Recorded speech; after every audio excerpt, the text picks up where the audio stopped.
Une autre vie s'invente ici. Nous vous présentons aujourd'hui un nouveau lauréat de l'appel à projet du Parc des Ballons des Vosges. Soutien aux initiatives locales, partageons nos savoir-faire.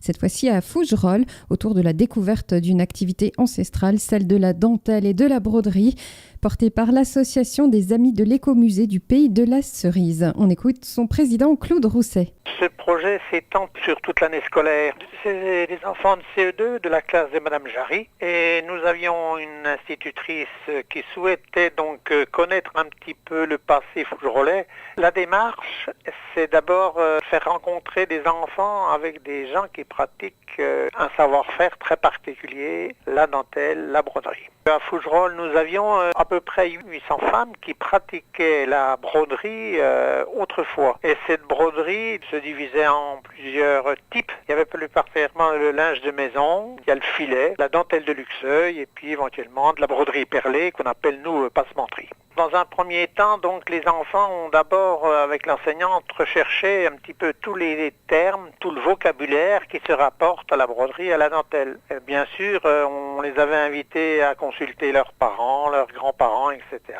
Et ensuite, les enfants se sont retrouvés avec Madame Aubry-Martine, qui est chercheuse, qui est chargée d'inventorier la collection de l'écomusée. Et les enfants ont repris tout le vocabulaire, par exemple le fil. Pour faire du tissu ou pour faire de la broderie, il faut du fil. Eh bien, Madame Aubry, elle leur a montré qu'il y avait du fil végétal, le lin, le coton, le chanvre, l'ortie, qu'il y avait des fils d'origine animale, la laine, la soie, qu'il y avait des fils métalliques, qu'il y avait aujourd'hui beaucoup de fils synthétiques.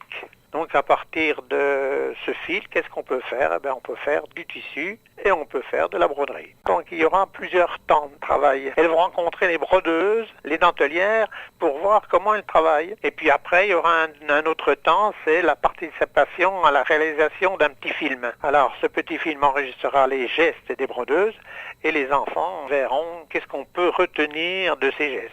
Et puis enfin, pour terminer, en fin d'année scolaire, on rassemblera tous les travaux des enfants, les travaux des brodeuses, et puis on fera une exposition temporaire à l'écomusée. Et d'ici les mois à venir, l'association compte aussi intégrer à ce projet des femmes en insertion. C'était Une autre vie s'invente ici avec le Parc naturel régional des Ballons des Vosges.